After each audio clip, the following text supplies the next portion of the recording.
Certa vez, a professora Maricota, que ensinava o quinto ano do Fundamental da Escola Imaginária, aproveitou um evento sobre a emancipação política de Sergipe, que aconteceria na escola, para trabalhar a dramatização com seus alunos.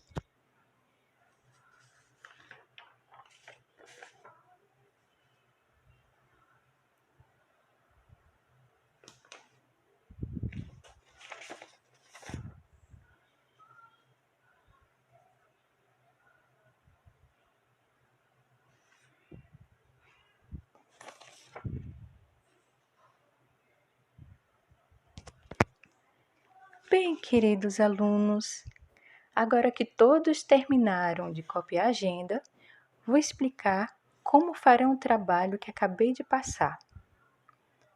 Como já estudamos, dia 8 de julho comemoramos a emancipação política de Sergipe. Esse ano comemoraremos de forma diferente. Como todo dia 8 é feriado, faremos na véspera, dia 7. Cada turma recebeu um tema e o nosso foi diversidade cultural.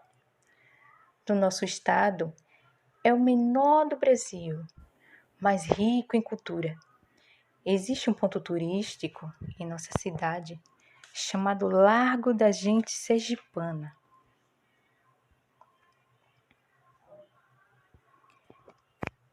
É um lugar onde tem esculturas gigantes que representam 9 de nossas festas culturais.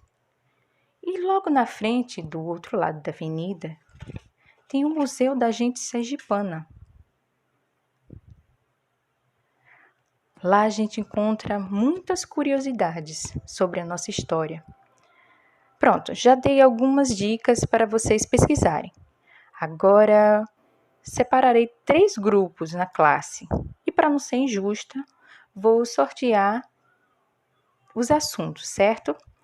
Vou dividir em 3 categorias, em comidas, festas e curiosidades.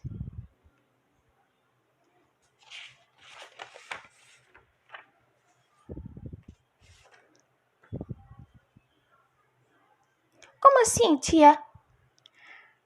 As festas teremos que dançar e fazer uma peça?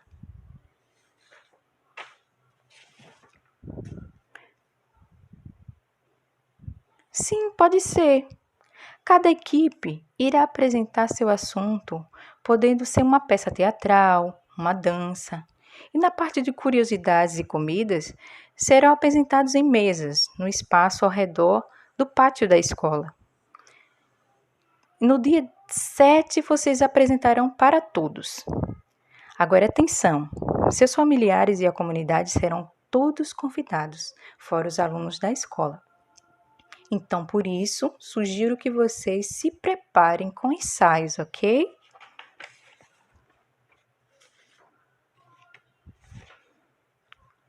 Ô tia, o jeito de apresentar é livre?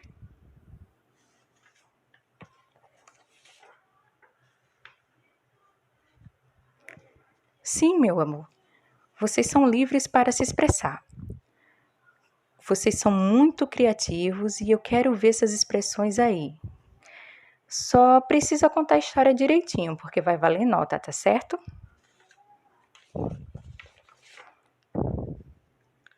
Certo, tia.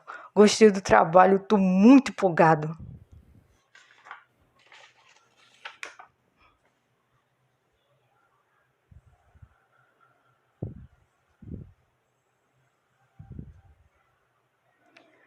Todos entenderam?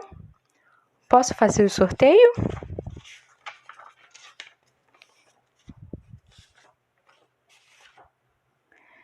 Sim!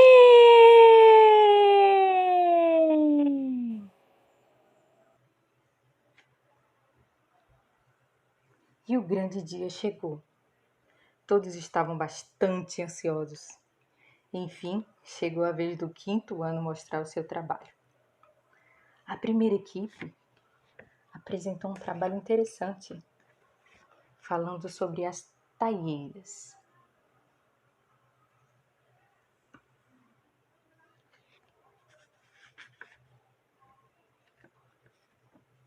O som do tambor e dos ganzás, chamados de querequexê, anunciam a chegada das taieiras, de forte influência africana, ligada ao culto Nagô, que apresenta em louvor a Nossa Senhora do Rosário e São Benedito, santos protetores dos negros. Sendo uma dança-cortejo de intenção religiosa, estão presentes nas festas dos seus santos de devoção. No Natal, para louvar o menino Jesus, e no Ano Novo, e no dia de Santos Reis. Quando a rainha das taieiras é laureada com a coroa da Nossa Senhora do Rosário, pousada sobre sua cabeça pelo padre durante a missa, termina a cerimônia e as taieiras saem da igreja sem dar as costas para o altar, passando o cortejo para as ruas. Integram o folguedo as taieiras, que usam trajes com blusas vermelhas e saia branca.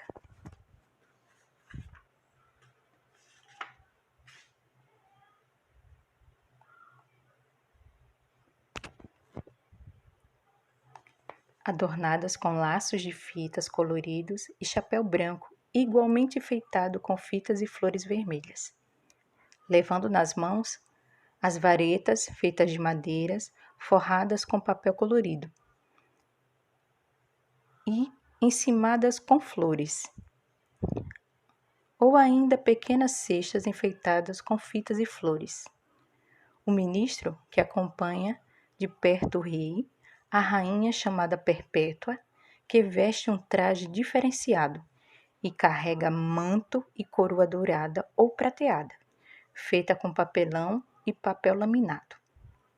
As guias, que lideram os cordões e usam a mesma indumentária das taieiras, diferenciada por uma fita que cruza o peito.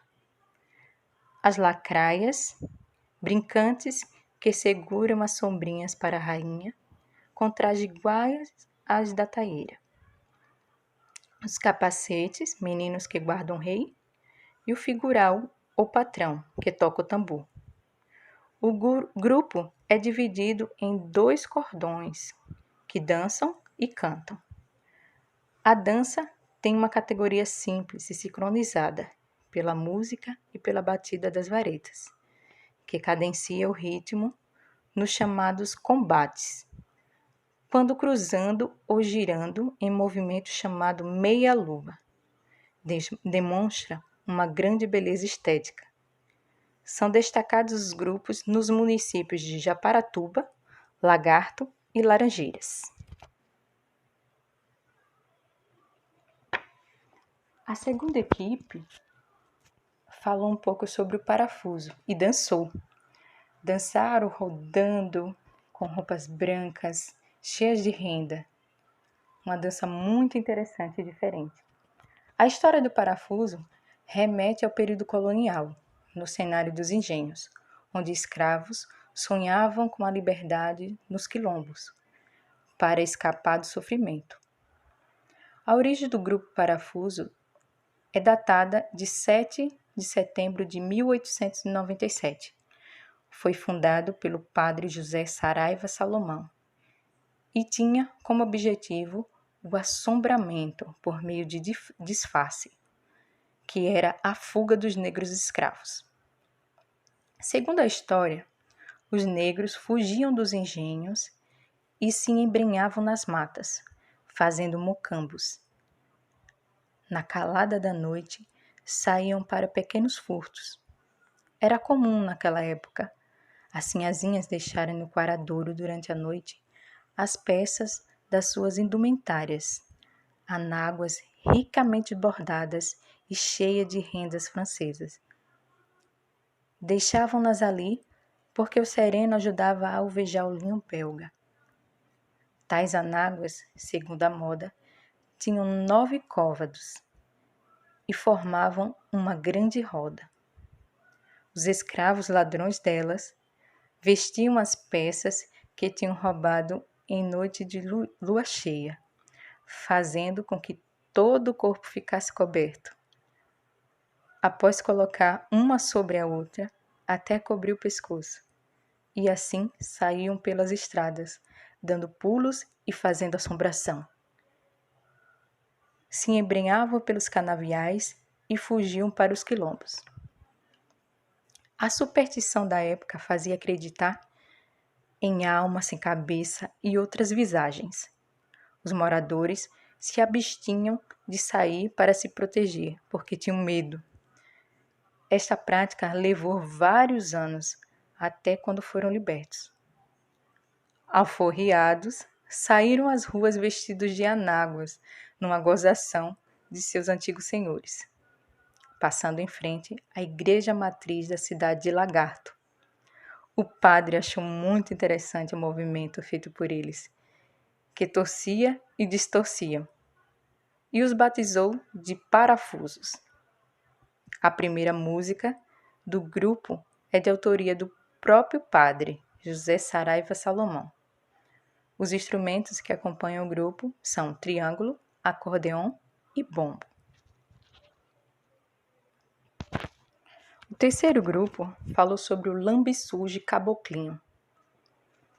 É um traço cultural negro e indígena, fundamentado no folguedo que traz a dramaturgia forte com presença de lutas, traições, combates e embaixadas, como uma verdadeira ópera popular que acontece por todo o dia, desde muito cedo, acordando a cidade no mês de outubro. Os primeiros registros datam de 1930, mas é sabido que já existia antes mesmo da abolição da escravatura. Tudo se inicia em lugares distintos, nas primeiras horas da manhã, quando são armados os quilombos negros e a taba dos índios, e tendo a sua princesa roubada pelos negros, dando início à estratégia de lutas para libertá-la, enriquecendo sua dramaturgia com cantos, danças e personagens definidos. O lambiçujos, cujo nome se deve à tradição de pintar o corpo com carvão pisado e misturado com cabaú, que é um tipo de mel. Tem como personagens o rei africano, vestido de calça vermelha, camisa de mangas compridas, colete e coroa. A princesa, cujo vestido é brilhoso, adornado com um diadema de papelão. Os embaixadores, que guardam o rei. A mãe Susana, trajando uma bata estampada de retalhos.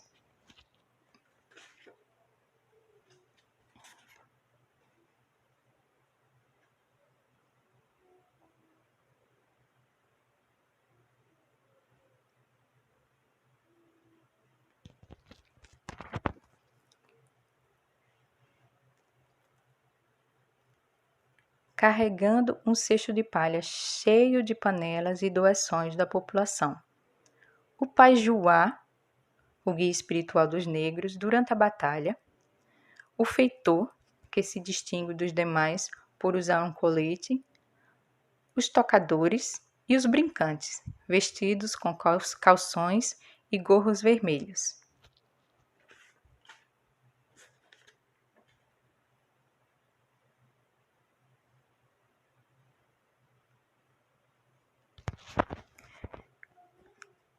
Tendo na mão um instrumento de trabalho, a foice, e ainda usam um chapeuzinho com cachimbo ou uma chupeta.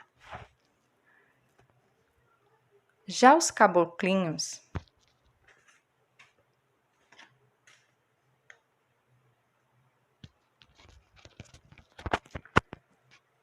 são constituídos pelos índios, onde se distingue o chefe, a princesa, os embaixadores, os tocadores e os brincantes. Se vestem com saiotes de penas coloridos e cocá, portando um arco e flechas destinadas à sua defesa. Todos passam no corpo roxo terra misturado com água para lhe dar um tom avermelhado. Com o roubo da princesa, as embaixadas acontecem. Os negros se recusam a entregar a princesa e se render, o que provoca a realização do momento mais importante do folguedo, que é o combate. A luta entre os dois grupos, segundo alguns pesquisadores, relembra a distribuição dos quilombos pelos capitães do mato. O caboclinho sai vencedor, salvando a princesa, levando os negros acorrentados pela cidade. Para comprar a liberdade dos negros, a mãe Susana recolhe doações à população. Cantos e danças e lutas compõem a dramaturgia do folguedo, que tem grande beleza estética. Como o batuque é o traço musical mais presente, tanto entre os africanos como entre os indígenas. Os cantos são marcados pela força e o seu ritmo sincopado.